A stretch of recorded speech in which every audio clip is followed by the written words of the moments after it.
नमस्कार दोस्तों, मैं लंकेश रावण स्वागत करता हूं मेरे YouTube चैनल में आप सभी का। मैं आज आप लोगों से बात करने जा रहा हूं हमारे देश के युवा के बारे में कि हमारे देश के यूथ और युवा मतलब जो है हमारे यंगस्टर्स, उनके अंदर पता नहीं क्या होता जा रहा है, कौन सी हवा चल रही है, किस फ्लो में चल रहे हैं, कुछ समझ में नहीं आ रहा। सिर्फ अपनी कुछ पॉपुलैरिटी, अपने आप को एक नोन फेस बनाने के लिए ये लोग देश विरोधी बातें करने पर उतर आए हैं। यूथ की बात कर रहा हूँ, युवा की बात कर रहा हूँ मैं कि मतलब उन्होंने आजकल ये कर रखा है कि भाई सोशल साइट्स के थ्रू हम लोग फेमस हो सकते हैं और फेमस होने के लिए हमें सिर्फ और सिर्फ देश विरोधी बातें बोलनी है। इसके मैं कुछ उदाहरण आपको देता हूँ। पाकिस्तान जिंदाबाद, पाकिस्तान जिंदाबाद। भारत भाग्य विधाता,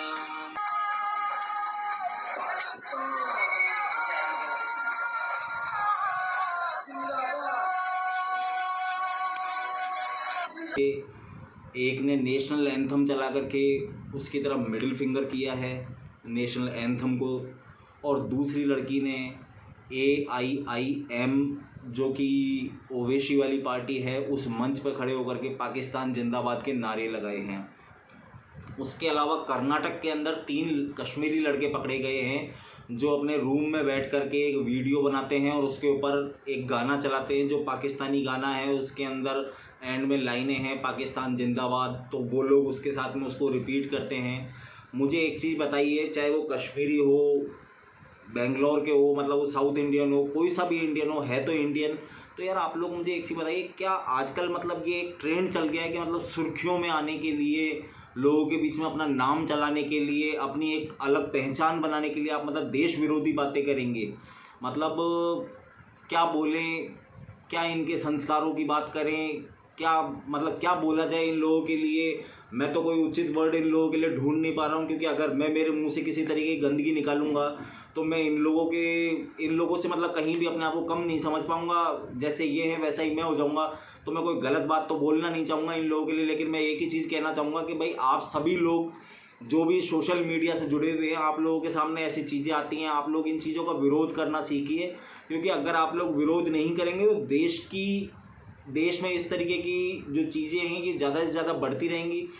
आप अपने आस पड़ोस में जो यूथ मतलब वो किसी भी तरीके से परेशान है, सरकार के द्वारा लिए गए किसी फैसले से परेशान है, किसी भी चीज़ से परेशान है, तो आप उसको ये समझाने की कोशिश कीजिए कि भाई आपको देश विरोधी बोलने से कुछ नहीं होगा।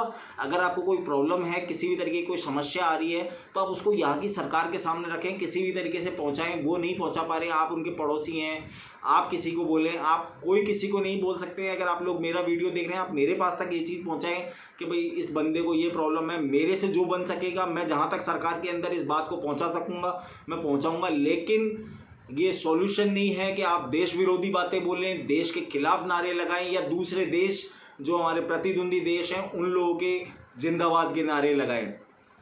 मैं आप सभी को इस चीज़ से और अवगत करवाना चाहूँगा कि जब तक हमारी सरकार और हमारा प्रशासन इन लोगों के खिलाफ सख्त से सख्त कदम नहीं उठाएगा, या ऐसी चीज़ें करने वालों के खिलाफ सख्त से सख्त कदम नहीं उठाएगा, कार्रवाई नहीं करेगा, ऐसी गतिविधियां होनी नहीं रुकेंगी।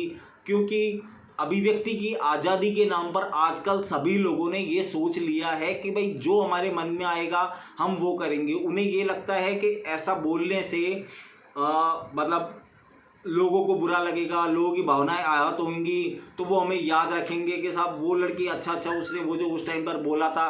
तो मतलब सबने इसको एक पॉपुलैरिटी वो मान लिया है प्लेटफॉर्म के। मतलब हम लोग अगर उल्टी सीधी बातें बोलेंगे तो लोग हमारी बात को पक्का सुनने की कोशिश करेंगे। ऐसा बिल्कुल भी नहीं है।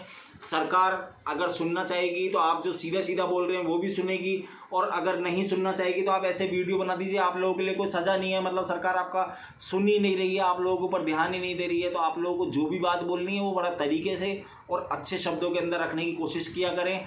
तो आप सभी हिंदुस्तानियों से मेरा हाथ जोड़ करके निवेदन है कि अपने आस पड़ोस के अंदर कभी भी ऐसा कुछ भी किसी को गलत बोलते हुए, गलत करते हुए सुने तो उसके खिलाफ अपनी आवाज़ उठाएं, और आस पड़ोस में जो भी प्रशासनिक सहायता आपको मिल सकती है वहाँ तक पहुँचें और अगले को पहुँचाएं। धन्यवाद। जय श्री राम।